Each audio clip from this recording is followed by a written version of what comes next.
নমস্কার বন্ধুরা, সাবস্ক্রাইব করুন আমাদের sky 18 Bangla news channel Karimganj এবং প্রেস করুন বেল আইকন।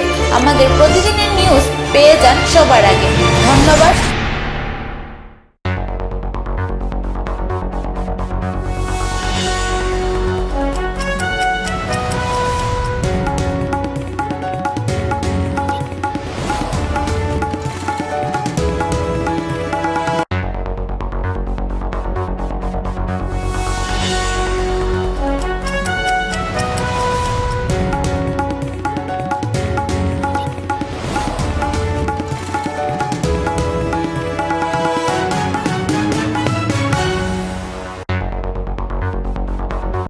চাকরির স্থায়ীকরণ ও বকেয়া মাসোহারা মিটিয়ে দেওয়ার পরিপ্রেক্ষিতে রাজপথে নামলেন পৌর কর্মচারীরা। দাবি দেওয়ার ভিত্তিতে করিমগঞ্জেও অবস্থান তরমার পালন করলেন পৌর কর্মচারীরা। পৌরসভার কার্যালয়ের সামনে অবস্থান তরমার পালন করা হয় কোভিড প্রটোকল মেনে। দাবি দেওয়া নিয়ে স্লোগানও দেওয়া হয়। ধর্মঘটে সামিল হওয়া কর্মচারীদের সাফ কথা যে পৌর কর্মচারীদের চাকরি স্থায়ী করে স্টাফ প্যাটার্ন তৈরি করা হবে শীঘ্রই। 2013 সালে ক্যাবিনেট সিদ্ধান্ত হওয়া সত্ত্বেও এখনও পর্যন্ত বাস্তবায়ন হয়নি। কেন সরকার তাদের নিয়ে ছিনিমিনি খেলছেন তা তাদের বোধগম্যের বাইরে। সরকারের কানে তুলতে অবস্থান ধর্মঘট চলবে 3 সেপ্টেম্বর পর্যন্ত। 3 দিন ব্যাপী ধর্মঘটে পৌর কর্মচারীদের সামিল হওয়ার আহ্বানও জানানো হয়। উল্লেখ্য, অনেক মাস ধরে বকেয়া জমে থাকায় প্রচণ্ড সমস্যার মুখে পৌর কর্মচারীরা। আসাম পৌর কর্মচারী সংস্থা ডাকে আজ আমরা করিমগঞ্জ পৌরসভা 1 তারিখ থেকে 3 তারিখ পর্যন্ত আমরা অবস্থান ধর্মঘট আছে। আমাদের দাবিগুলো যদি এই 3 দিনের ভিতরে সরকারের কোনো সুরাহা না হয় তাহলে আমরা আগামীতে বৃহত্তর আন্দোলনে যেতে পথ নিতে বাধ্য হব। আমাদের দাবিগুলির মধ্যে রয়েছে, প্রথম দাবি 2013 ইংরাজি 6 সেপ্টেম্বর আমাদের ক্যাবিনেট সিদ্ধান্ত হয়েছিল আমাদের চাকরি নিয়ে প্রাদেশিকরণ নিয়ে, কিন্তু আজ পর্যন্ত কোনো প্রাদেশিকরণ হয়নি এবং স্টাফিং প্যাটার্নও হয়নি। এবং আমাদের সম্পূর্ণ রাজ্যে জুড়ে 3 মাস থেকে 27 মাস পর্যন্ত বকেয়া বেতন অনাদায়ী রয়েছে। এই অনাদায়ী বেতনগুলো অতি শীঘ্রই প্রদান করতে হবে। দেখেন, এই করোনা মহামারীর সময় সবাই যেভাবে কাজ করছে, মেডিকেল ডিপার্টমেন্ট, প্রশাসন ডিপার্টমেন্ট, তার সঙ্গে পুলিশ ডিপার্টমেন্ট, তার সঙ্গে টক্কর দিয়ে পৌরসভাগুলো কাজ করে যাচ্ছে। কিন্তু সব নিউজে চ্যানেল খুললে আপনারা দেখতে পাবেন প্রশাসনের মেডিকেল ডিপার্টমেন্টের নাম আসছে, প্রশাসনের নাম আসছে, কিন্তু পৌর কর্মচারীদের কোনো নাম আসে নাই। কিন্তু সাফাই কর্মচারী যারা আছে তারা দিনরাত কষ্ট করে এই সাফাই কাজ চালিয়ে যাচ্ছে। যদি সাফাই কাজ না হতো তাহলে হয়তো এই করোনা মহামারী রোগ আরও বৃহত্তর পথ নিতে পারত। ভারতের ত্রয়োদশ বাঙালি রাষ্ট্রপতি তথা ভারতরত্ন ভূষিত প্রণব মুখোপাধ্যায়ের প্রয়াণে গভীর শোক ব্যক্ত করলেন করিমগঞ্জ সহচারী কর্মচারীবৃন্দরা। আজ প্রতিষ্ঠানের সামনে প্রয়াত রাষ্ট্রপতির প্রতিকৃতিতে মাল্যদান ও মোমবাতি প্রজ্বলন করে মহান ব্যক্তিত্বকে বিনম্র শ্রদ্ধা জানানো হয়। দেশের সংকটময় পরিস্থিতিতে আমরা এমনই ব্যক্তিকে চিরতরে হারালাম যা মর্মস্পর্শী। এক বর্ণময় জীবনের অবসান ঘটল বলে উল্লেখ করলেন অনেকেই। কার্যক্রমে সহচারী চেয়ারম্যান সুব্রত দেব বিশেষভাবে উপস্থিত ছিলেন। রাষ্ট্রপতি প্রণব মুখোপাধ্যায়ের প্রয়াণ ঘটে। সেই প্রয়াণে সমস্ত দেশের সঙ্গে আমরা করিমগঞ্জ হোলসেল কোঅপারেটিভসের পরিবার, কর্মচারীবৃন্দ এবং বোর্ডের কর্মকর্তাবৃন্দ সবাই আমরা শোকস্তব্ধ। তাই আমরা আমাদের সহচরীর পক্ষ থেকে ওনার প্রতি আমরা বিনম্র শ্রদ্ধাঞ্জলি জানিয়েছি।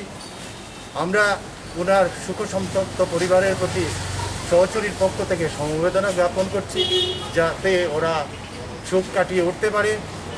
প্রণববাবু সমগ্র দেশের জন্য যে অবদান রেখেছেন সেটা আমরা বাঙালি হিসাবে বা ভারতবাসী হিসাবে সেটা চিরস্মরণীয় হয়ে থাকবে আমাদের কাছে।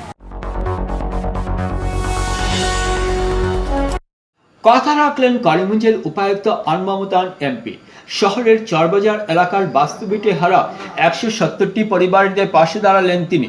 আজ সরজমিনে গিয়ে ভুক্তভোগীদের সঙ্গে দীর্ঘক্ষণ আলাপ আলোচনা করেন জেলা শাসক। তাদের সমস্যা নিয়ে অবগত হন তিনি।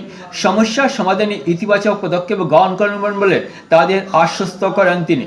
জেলা শাসকের সফর সঙ্গী ছিলেন এআরডিসি চেয়ারম্যান মিশরঞ্জন দাস। সংকটময় মুহূর্তে জেলা প্রশাসন ও শাসক দলের নেতৃবৃন্দ তাদের পাশে দাঁড়ায় কৃতজ্ঞতা জ্ঞাপন করলেন চরবাজার এলাকার বাসিন্দারা। কথা ব্যক্ত করব। তো আজি আমি ডিসি সাহেব, করিমগঞ্জের ডিসি সাহেব এবং 7 ব্যাটালিয়নের বিএসএফ কমান্ডেন্ট সাহেব আমরা একসঙ্গে লাফাশাইল থেকে আমরা পুরা নদীর বর্ডারটা, রিভার বর্ডার বা আন্তর্জাতিক বর্ডার যেটা, বর্ডার রুট এবং ফেন্সিংকে দেখলাম আমরা। আর যে সমস্ত জায়গাতে একটু অভিযোগ আছে, কমপ্লেন আছে, এটা কীভাবে সমাধান করা যায় এটা আমরা वहाँ पे फेंस बनाना था और कुछ टेक्निकल इश्यूज की वजह से रुक गया। तो क्या यहाँ जो आदमी लोग जो रहते थे उन लोगों के लिए कुछ किया गया क्या? उन लोग के लिए कुछ मतलब देखो 1920 एडजस्टमेंट तो कर ही सकता है, बिकॉज हमें चाहिए फेंस। हमें कहाँ बन रहा है, कैसा, इस तरफ थोड़ा हट के बन रहा है, 1 मीटर उस तरफ बन रहा है, उससे हमारा मतलब नहीं है। वो तो अभी फ्लड प्रोटेक्शन के लिए कोशिश कर रहे हैं कि ये जो रिवर कुशियारा में जो कटाव हो रहा है उसको रोका जा सके। उसके लिए तो अभी स्कीम सर्वे चल रहा है, उसका स्कीम जो बनेगा तो उस पर काम किया जाएगा। फेंसिंग का अलग मुद्दा है। अभी फेंसिंग होगा या रोड होगा, पहले क्या होगा? देखिए, ज़मीन तो भारत सरकार ने फेंसिंग और रोड दोनों के लिए एक्वायर किया है। सिंगल रो फेंस बनना है, और जब तक बांग्लादेश के जो सहमति मिलता है फेंसिंग के डिज़ाइन के ऊपर, तब तक उस इलाके को डेवलप करके उसमें पेट्रोल ट्रैक बनाने का प्रोविज़न सोचा जा रहा है। अभी समस्या क्या है? अभी कोई समस्या नहीं है। अभी हमें पोजीशन ज़मीन का मिल गया है। कुछ एक जगहों पे जहाँ पे पब्लिक को थोड़ा तकलीफ़ है, आज मिलकर उस पब्लिक की तकलीफ़ को दूर करने के लिए प्रयास किया है, और जिनको जो तकलीफ़ होगा उसको कैसे दूर किया जाए तो सोसाइटी আত্মবিশ্বাস ও একাগ্রতা সঠিক থাকলে একজন সাধারণ লোক করতে পারে অসাধারণ কর্মকাণ্ড। এমনই প্রতিভাবান যুবক রয়েছেন করিমগঞ্জ সীমাগার টুডের বাসিন্দা পার্থসারথী দাস। পার্থ তার নিজের স্ত্রীর সহযোগে নিজের মার জন্য সেজে দিয়েছেন ডিজিটাল রান্নাঘর। রান্নাঘরের প্রতিটি সামগ্রী পরিচালিত হয় মুখের কথায়। লাইট, ফ্যান, আলমারি, জলের tap, dustbin, chimney, gas stove ইত্যাদি প্রতিটি সামগ্রী পরিচালিত হয় মুখের কথায়। এছাড়া রান্নাঘর পরিষ্কার করার জন্য নিজের হাতে রবট তৈরি করেছেন পার্থ। ডিজিটাল রান্নাঘর উদ্বোধন করতে পারায় খুবই আনন্দ বোধ করছেন পার্থসারথী দাস। উল্লেখ্য, ফেলে দেওয়া নানাবিধ সামগ্রী দিয়ে নানা বৈদ্যুতিক সামগ্রী তৈরি করে সবাইকে তাক লাগিয়ে দিয়েছেন প্রতিভাবান যুবক পার্থ।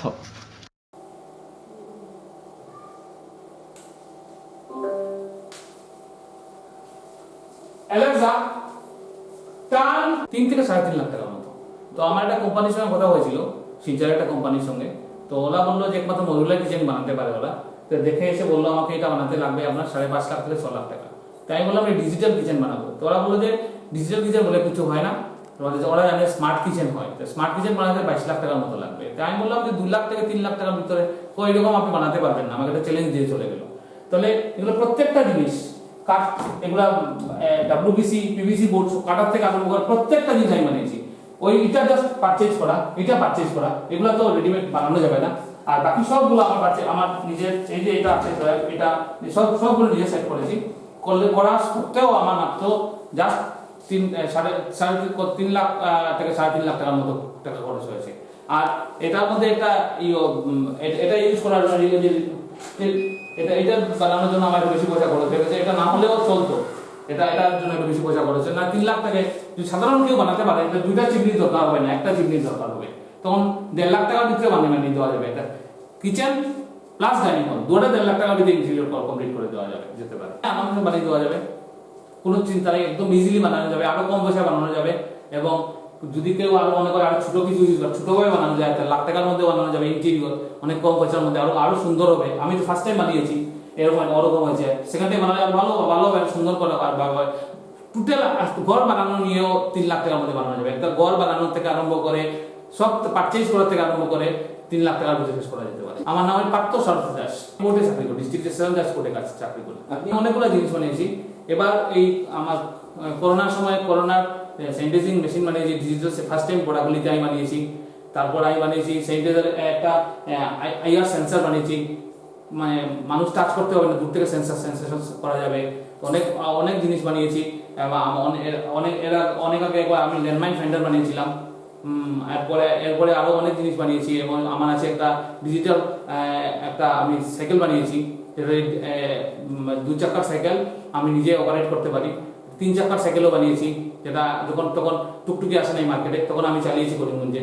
আর এরকম অনেক জিনিস, প্রায় 100 থেকে 200 জিনিস আমি বানিয়েছি এবং সায়েন্স এক্সিবিশনও করেছি 2016-তে পাবলিক নির্মল স্কুলে করেছি, গভর্নমেন্ট স্কুলে করেছি। ঘটনার বৃদ্ধি নিয়ে করিমগঞ্জ জেলার মহিষাসন এলাকায় তীব্র প্রতিক্রিয়ার সৃষ্টি হয়েছে। এবার কালাচাঁদবাড়ি গ্রামের দিনমজুর অলোক দাসের গরু হাতিয়ে নেয় দুর্বৃত্তদের দল। ঘটনার খবর শুনে এলাকায় ছুটে যান উত্তর করিমগঞ্জ বজরং দলের সংযোজক অভিষেক চক্রবর্তী, বিশ্ব হিন্দু পরিষদ উত্তর করিমগঞ্জ বজরং দলের সহসংযোজক সুবীর দাস, গান্ধাই ব্রাহ্মশাসন বজরং দল খণ্ডের গৌরক্ষা প্রমুখ তাপস শুক্লবুদ্ধ, উত্তর করিমগঞ্জ বিশ্ব হিন্দু পরিষদের সম্পাদক মিঠুন মালাকার, প্রাক্তন শ্রীভূমি জেলা সংযোজক মুন্না দেবনাথ, অনিমেষ দাস, রাখু দাস, অমিত মালাকার, নিত্যম ধর্মসূদ্র প্রমুখ বিশিষ্টরা। ঘটনার তীব্র নিন্দা জানানো হয়। ভবিষ্যতে এ ধরনের ঘটনা সংঘটিত হলে জেলা জুড়ে তীব্র আন্দোলন গড়ে তোলা হবে বলে হুঁশিয়ারি দেন তারা। আর 2:30 থেকে 3টার ভিতরে গরুটা নেওয়া হয়েছে, প্লাস আমি একবার 1:30-2টার ভিতরে আমি একবার চেক করছি গরু আসছে এখানে। আমি তখন আধা ঘন্টার মতন বাইরে দাঁড়াইছি, বৃষ্টি দেয়, তখন আমি গেছি, তখন 3 মিনিট বৃষ্টি দেয়। এরপরে ঘরে যাওয়ার পরে আমি ঘুমাই গেছি। আর ঘুমানোর পরে সকালে 5:30-6টায় মায়ের ফোন গরু নাই, সকাল তখন তো আমি উঠলাম, উঠে আবার তো বাইরে সবটা খুঁজলাম। গরুটা রাত্রেও নিয়েছি, সকালে 2:30-3টার ভিতরে দেখছি আমি সকাল ওরকম 5:30-6টা, তখন মা উঠছে না, আমি উঠছি না। থানাত বা লোকাল কোন জায়গা খোয়া হয়েছে জানা নিয়েছেন? না এটা জানাইছি, এটা আমরা তো বলছি মানে আজকে একটু দেখিলাই ছবি আসছে, তারপরে আমরা পূজা উজো করবো, কালকে আমরা করবো। লোকাল বিএসএফ ক্যাম্পে জানা নিয়েছি, বিএসএফ ক্যাম্পে একবার গিয়ে করেছিলাম, তারপরে তারা চিনি চেক করলাম, আমরা যদি পাই আমরা দিলাম। এই কয়েকদিন থেকে, বিশেষ করে এই 2 মাস থেকে যেভাবে গরু চুরির হিড়িক পড়েছে, তো এটা প্রশাসনের নজরে অনেকবার দেওয়াও হয়েছে, কিন্তু প্রশাসন কেন এখনও ঘুমিয়ে আছে সেটাই বোঝা যাচ্ছে না এখনও। তো কালকে রাত্রে যে গরু চুরি হয়েছে, আমরা মানে লোকাল ছেলেদের নিয়ে আশপাশের আমাদের যে বর্ডার এরিয়া প্রাক্তন রাষ্ট্রপতি প্রণব মুখোপাধ্যায়ের প্রয়াণে গভীর শোক ব্যক্ত করলেন বাহাদুর জাতীয় কংগ্রেস করিমগঞ্জ জেলার মুখপাত্র শাহাদত আহমেদ চৌধুরীর সভায়। একান্ত সাক্ষাৎ তিনি বলেন, একজন দক্ষ প্রশাসক ছিলেন তিনি। প্রণব মুখোপাধ্যায়ের প্রয়াণে দেশের অপূর্ণ ক্ষতি হয়েছে। বেদি আত্মার সদ্গতি কামনা সহ সুখসংযুক্ত পরিবার প্রতি সমবেদনা জ্ঞাপন করেন। এদিকে জেলা কংগ্রেসের সভাপতি উত্তম মজুমদার ভারতের প্রাক্তন রাষ্ট্রপতি প্রয়াণে গভীর শোক ব্যক্ত করেন। রাষ্ট্রপতির প্রয়াণে গভীর শোক ব্যক্ত করেন আশু জেলা সভাপতি পিনাক মালাকার সহ সর্বধর্ম সমন্বয় সভার সম্পাদক আমির হোসেন। প্রণবজির প্রয়াণে ভারতের রাজনীতিতে বিরাট নক্ষত্র একটা পতন হলো। ব্যক্তিগতভাবে প্রণবকারীর সাথে আমাদের কংগ্রেস রাজনীতি হিসাবে আমার সঙ্গে দীর্ঘদিনের পরিচয় ছিল। 1991 আসাম বিধানসভা নেতৃত্বে ওনাকে দায়িত্ব দেওয়া হয়েছিল। তৎকালীন কংগ্রেস নেতৃত্ব বলতে ভিতর শেখার থেকে আরম্ভ করে সমস্ত কংগ্রেসের আসামের কংগ্রেস রাজনীতি যারা নক্ষত্র বিচারণ করেছিল, সেই সময় প্রণব মুখার্জির তত্ত্বাবধানে আসামে মন্ত্রিসভা গঠন হয়েছিল। প্রাক্তন রাষ্ট্রপতি, আজীবন কংগ্রেসী, ভারতরত্ন প্রণব মুখার্জির মৃত্যুতে আমরা করিমগঞ্জ জেলা কংগ্রেস সুখা। আজকের রাজনীতিতে ওনার খুবই প্রয়োজন ছিল। ভারতের প্রাক্তন রাষ্ট্রপতি, ভারতরত্ন স্বর্গীয় প্রণব মুখোপাধ্যায়ের মহাপ্রয়াণে বরাক উপত্যকা সর্বধর্ম সমন্বয় সভা গভীর শোকাহত মর্মাহত। প্রয়াতের আত্মার শান্তি কামনা করি, তার পরিবার বর্গের প্রতি গভীর সমবেদনা। তো ভারতের প্রাক্তন রাষ্ট্রপতি প্রণব মুখার্জি সদ্য প্রয়াত হয়েছেন, তাই উনার প্রয়াণে সমগ্র দেশবাসী শোকাহত এবং সেই সঙ্গে আমি সারা আসাম ছাত্র সংস্থা করিমগঞ্জ জেলা কমিটির পক্ষ থেকে উনার বিদায়ী আত্মার সদ্গতি কামনা করছি। অন্যান্য অঞ্চলের সঙ্গে সঙ্গতি রেখে করিমগঞ্জের জাতীয় পতাকা অর্ধনমিত রাখা হয়। করিমগঞ্জের বিভিন্ন সরকারি কার্যালয়ে জাতীয় পতাকা অর্ধনমিত রাখার ক্যামেরায় বন্দী হয়। উল্লেখ্য, ভারতরত্নে ভূষিত হওয়া তথা ভারতের প্রাক্তন রাষ্ট্রপতি প্রণব মুখার্জির মৃত্যুতে সমগ্র দেশব্যাপী রাষ্ট্রশোক পালন করা হবে 7 দিনের জন্য। থাকবে জাতীয় পতাকা অর্ধনমিত।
পড়ুয়ার সংখ্যা হু করে বৃদ্ধি পাচ্ছে, কিন্তু শিক্ষা প্রতিষ্ঠান একই হালে রয়েছে। পড়ুয়ার সংখ্যা বৃদ্ধি পায় কলেজ ভর্তি প্রক্রিয়া নিয়ে বৃহৎ সমস্যার সৃষ্টি হয়। অনেক সময় শিক্ষা প্রতিষ্ঠানে আসন সংখ্যা সীমিত থাকায় বাড়তি পড়ুয়াদের ভর্তি প্রক্রিয়া নিয়ে সমস্যার সৃষ্টি হয়। বর্ষাকালীন অধিবেশনের দ্বিতীয় দিনে আজ রাজ্যের শিক্ষামন্ত্রীর কাছে নতুন করে কলেজ স্থাপনের দাবি জানান উত্তরকমজের বিধায়ক কমলাক্ষ দেবপুর কায়স্থ। অসমৰ স্নাতক মহাবিদ্যালয় আৰু কনিষ্ঠ মহাবিদ্যালয় যি কথাবিলাক কোৱা হৈছে তেতিয়া অধ্যক্ষ মহোদয়, ইতিমধ্যে কিছুমান কলেজ অভিনিষ্লাইজ হৈছে বা কিছুমান হ'ব আৰু অধ্যক্ষ মহোদয়, মন্ত্ৰী মহোদয় জানে বস্তুটো। মোৰ সমষ্টিটো টাউন বেজ এটা সমষ্টি, সেইকাৰণে যিবিলাক জুনিয়ৰ কলেজ বা কলেজ অভিনিষ্লাইজ হ'ল মানে আমাৰ টাউনৰ কৰিমগঞ্জ কলেজটো 47ত এষ্টাব্লিছ হৈছে। তাৰ পিছতে অধ্যক্ষ মহোদয় আমি টাউনত বা তাৰ আশে পাশে আমি কলেজ কৰিব নোৱাৰিম। এইটো কাৰণে কৰিব নোৱাৰিলেও যে আমাৰ লেণ্ড নাই বা কিবা এটা প্ৰব্লেম হৈ আছে। এটা বস্তু অধ্যক্ষ মহোদয় এটা বস্তু যিটো মন্ত্ৰী মহোদয়ক মই অনুৰোধ কৰিম যে 47ৰ এটা কলেজ প্ৰত্যেকবাৰ অধ্যক্ষ মহোদয় ল'ৰা ছোৱালী বাঢ়ি গৈ আছে, মানে এটা আমি গভৰ্ণমেণ্ট কলেজ এটা দিব পাৰি নেকি মন্ত্ৰী মহোদয়ক মই অনুৰোধ জনাওঁ। ছেকেণ্ডলি অধ্যক্ষ মহোদয়, যিবিলাক কলেজ জুনিয়ৰ কলেজ বা মহাবিদ্যালয় যিখিনি আছে, যিখিনি ভাল ৰিজাল্ট কৰিলে, আটাইতকৈ ভাল ৰিজাল্ট কৰিলে, সিহঁতৰ কাৰণে আমি যদি ডকুমেণ্টছ কিবা নাথাকে যদি, তেনেহ'লে আমাৰ কিবা উপায় আছে নেকি মন্ত্ৰী মহোদয়ৰ পৰা মই জানিব বিচাৰিছোঁ। Thank you. অধ্যক্ষ মহোদয়, এটা সময়ত বিশেষকৈ কংগ্ৰেছ চৰকাৰৰ দিনতে এটা প্ৰশ্ন আহিছিলে যে আমি এডুকেশ্যন আৰু নিট বেছৰ ওপৰত দিব পাৰোঁ। তেতিয়া উচ্চ ন্যায়ালয়ে ক'লে যে আপোনালোকে দিব নোৱাৰে, ছিনিয়ৰিটিৰ ওপৰতে দিব লাগিব। এতিয়া BTC চুক্তিৰ অধীনত বা BTR কক BTC কক এই নতুনকৈ স্বাক্ষৰিত চুক্তিৰ অধীনত নিট বেছ কনচেপ্টটো প্ৰথমবাৰ উল্লেখিত হৈছে। তাক আমি কেনেকৈ ডেভেলপ কৰিব পাৰোঁ এই বিষয়ে আমি ষ্টাডি কৰিম। যে তেনেকুৱা 2-এখন কলেজ, আমাৰ ধেমাজিতো 2-এখন কলেজ আছে, ভাল কেম্পাছ, ভাল ৰিজাল্ট, কিন্তু আমি প্ৰাদেশিকৰণ কৰিব নোৱাৰোঁ কাৰণ ক্ৰাইটেৰিয়াত নপৰে। এই বিষয়ে আমি চিন্তা চৰ্চা কৰিছোঁ। কৰিমগঞ্জৰ ক্ষেত্ৰত আমি টাউনত ইভেন মেডিকেল কলেজখনো খুলিবৰ কাৰণে লৈ ৰখি আছোঁ যে জমি বা ভূমি নাই কাৰণে। মই ভাবোঁ যে কৰিমগঞ্জত এটা আমি সিদ্ধান্ত ল'ব লাগে যে যিমান চৰকাৰী কাৰ্যালয় আছে সকলো কৰিমগঞ্জৰ এটা আমি যেনেকৈ কামৰূপত কৰিছোঁ ইণ্টিগ্ৰেটেড অফিচ, এটা ইণ্টিগ্ৰেটেড অফিচ কৰি চৰকাৰী কাৰ্যালয়বিলাকে দখল কৰা ভূমিবিলাক আমি ফ্ৰী কৰিব লাগে, নহ'লে কৰিমগঞ্জত একো কামেই হ'ব পৰা অৱস্থাত নাই। আৰু যদি বিধায়ক মহোদয়ে মাটি দেখুৱাই দিয়ে কলেজ এখনৰ কাৰণে, তেতিয়া মই ভাবোঁ যে নতুন কলেজ এখন কৰাটো বহুত ডাঙৰ সমস্যা নহ'ব। Thank you. Devananda Hazarika.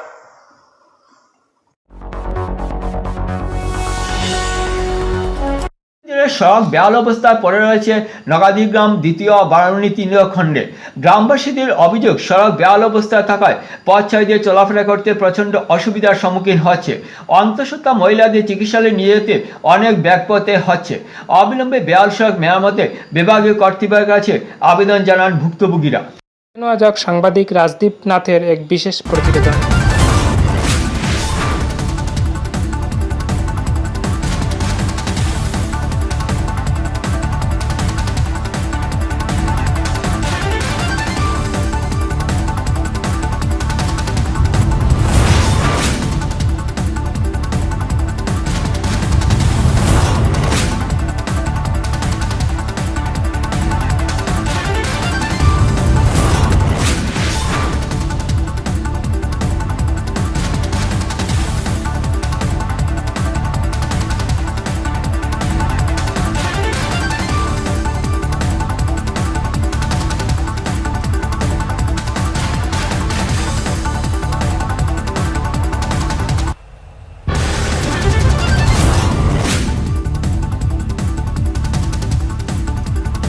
This is regards to the road construction of our village from Kabuganj to Chandpur via Baramuni.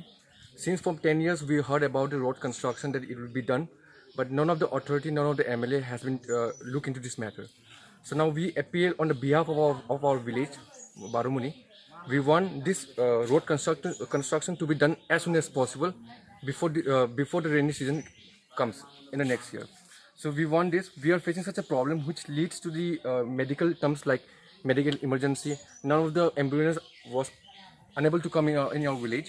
Also the education line, none of the students can walk through this route, which leads to lots of problems. So now we really appeal to the higher authority to look into this matter. That's it. Thank you. And so I kindly request to our media to look into this matter and just to forward all this scenario that has been seen. We want this to be take action as soon as possible. Thank you. আজকে আমাদের বারমণি গ্রামের রাস্তার উপরে এখন চলাচল উপযুক্ত আর হয় না, কেননা আজকে বিগত 20-25 বছর ধরে আমরা যেভাবে গ্রামের মহিলা এবং স্কুলের ছাত্রছাত্রী ওইগুলাও যেভাবে ভুক্তভোগী হয়েছে, এর জন্য আমরা গ্রামের তরফ থেকে এবং গ্রামের লোকরা এবং আমরা সবাই অনুরোধ জানাই যে নমস্কার বন্ধুরা, সাবস্ক্রাইব করুন আমাদের sky 18 Bangla news channel Karimganj এবং প্রেস করুন বেল আইকন। আমাদের প্রতিদিনের নিউজ পেয়ে যান সবার আগে। ধন্যবাদ।